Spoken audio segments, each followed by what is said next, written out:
Welcome to another deep dive. Today we're going to be talking about a region or really, really crucial to the global economy and the stability of the world as a whole, and that's this Indian Ocean region. Right. When you think about it, it's home to 2/3 of the world's population. Yeah. 75% of global trade flows through these waters, and we're talking about half of the world's daily oil consumption. Yeah. Going through this area. So, yeah. That's huge. Yeah. It is huge, and that translates to Matt, over $1 trillion annually in goods and services, with intra-regional trade hitting $800 billion in 2023. So Yeah. The numbers are massive. they are massive. And it's such a diverse and interconnected region as well. You've got, everything from like massive economies like India to relatively much smaller island nations like the Maldives. Mm-hmm.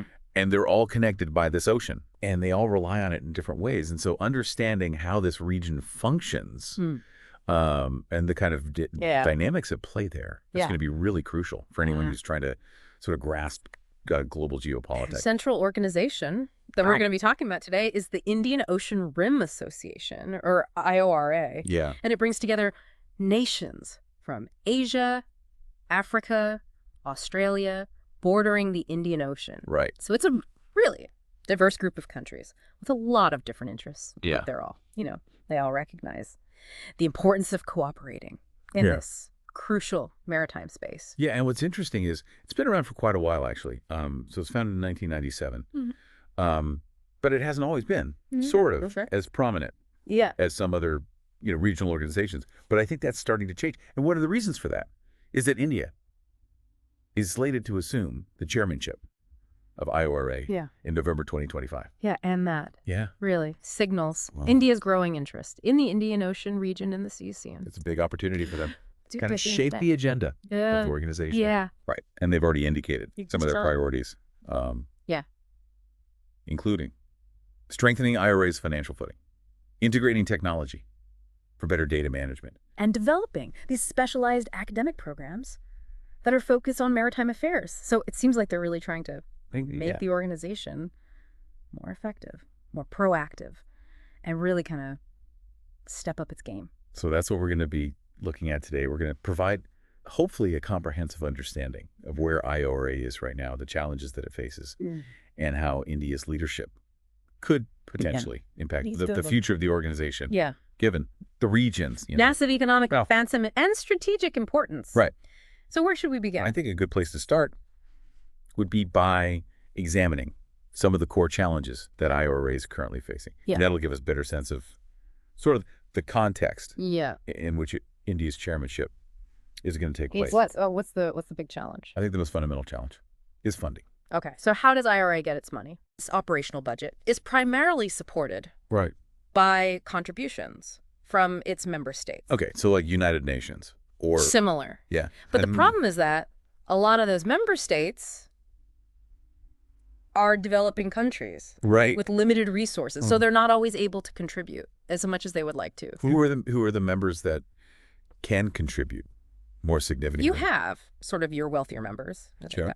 Singapore, UAE, France, but then the majority of the membership is comprised of smaller, less developed economies, and that really limits how much they can give. What are the practical implications of that? Like, how does that actually affect IORA's ability to do its job? Well, it leads to funding shortfalls, which then impacts their capacity to effectively address key areas. Give me an example. Sure. Take maritime security. This is crucial. In a region that faces threats like piracy and illegal fishing, but these initiatives can be delayed or they can be inadequately resourced. Same thing with disaster management. The Indian Ocean is prone to tsunamis, cyclones, other climate-related events. But, IORA's ability to respond to those events is hampered by lack of funding. Right. There's also sustainable economic growth, which requires significant investment.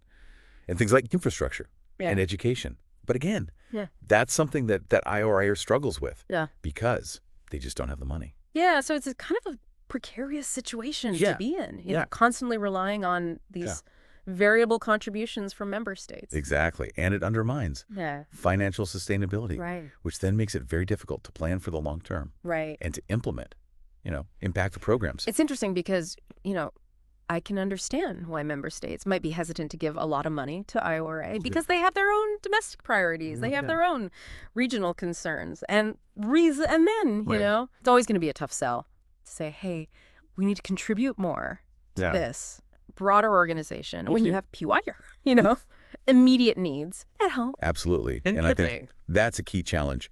That IORA is going to have to figure out how do they, make a case for themselves? How do they convince member states that it's in their best interest to invest in the organization? Okay, so funding is obviously a huge problem. What's another challenge that IORA faces? I think another significant issue is their capacity for, robust data processing and policy analysis. Okay. So IORA has its central secretariat based in Mauritius. Right. It's IORA. It's relatively small. Okay. And it has limited technological infrastructure. So you're saying it's kind of like they're trying to do a lot with very little. Right. Okay. They have this huge mandate. Right. They're responsible for coordinating activities across a vast and diverse region. Yeah. But they just don't have the resources to do it effectively. What are the consequences of that? Like, how does that actually play out? It means that they're often limited in their ability to process and analyze large data sets. Right. Okay. In today's world, data is everything. Yeah. If you want to understand complex issues like climate change, right, or maritime security risks, yeah, or economic development trends. You need to be able to manage and analyze large amounts of data. Okay. And IRA is just not really equipped to do that. Yeah.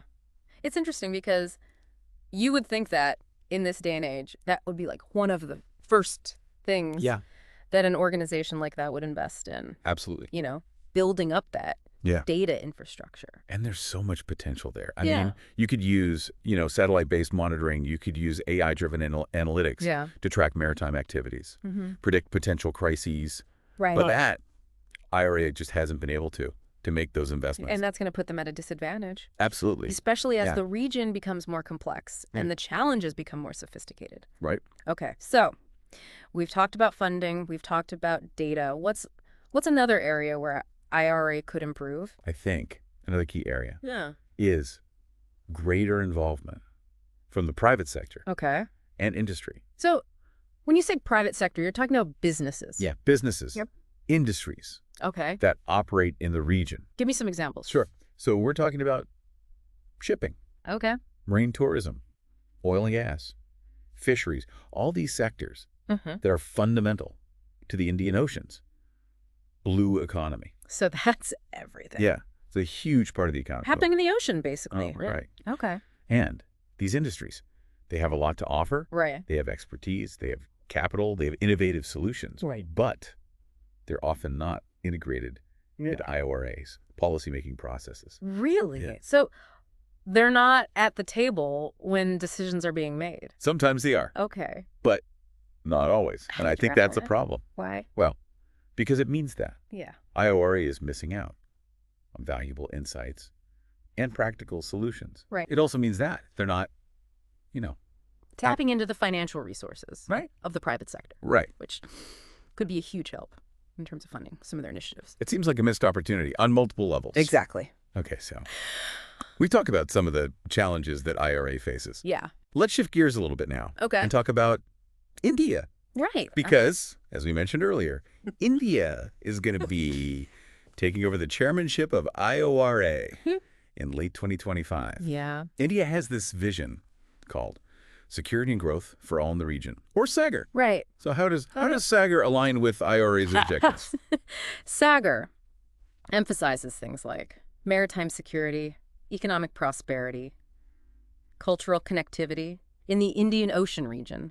Okay. Which are all core tenets of IORA's mandate as well. Right. So there's a lot of overlap there. And I think it's a good sign that India is coming into this chairmanship with a clear vision for the region. Yeah, and of course, they have a lot of experience in the region. Yeah, they have strong relationships with many of the member states. So they're well positioned to kind of lead the organization. Absolutely. And I think one of the things that India could really do is to foster greater collaboration among the member states. In what way? Well, each member state has its own strengths and expertise. Give me some examples. Sure. So Australia, for instance, Yeah. has advanced research capabilities in marine science and technology. Okay. France and Singapore Yeah. are leaders Yeah. in various marine-related technologies. Right. UAE and Oman have the potential to make significant financial investments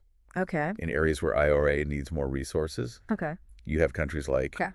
Sri Lanka, Seychelles, Mauritius, Yeah. which hold valuable Yeah. traditional knowledge Okay. about the ocean and sustainable marine governance. So there's a lot of potential. Yeah, there's a lot of potential for synergy. Exactly. These collaborations Right. can be facilitated. Right. No, you mentioned the importance of connecting industry leaders and academic institutions. Yeah.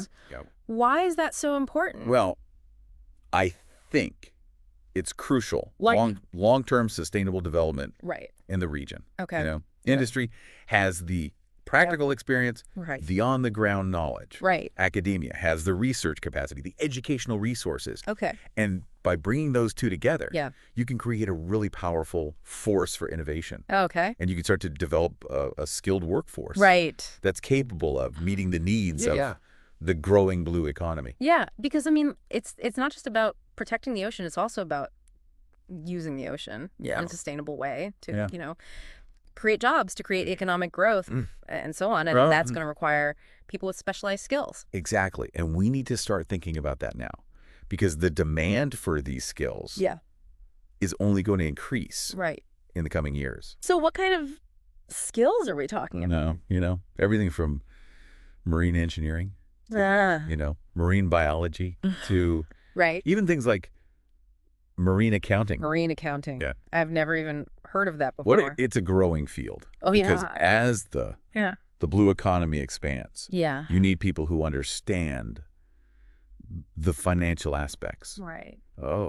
Operating in the maritime domain. Yeah. So it's a really interesting and important field. Okay. So wrapping things up here, it seems like IORA has a lot of potential to be a really positive force in the Indian Ocean region. I think so. But they also face a lot of challenges. Right. And India's chairmanship is going to be a crucial moment for the organization. It's a chance to address some of the weaknesses that we've talked about. Yeah. And to really kind of step up IORA's game. Okay, so what are the key priorities that India should focus on? Well, I think the first one is financial sustainability. Right. They need to find a way to ensure that IORA has stable and predictable funding. Okay. The second priority is technology. Yeah.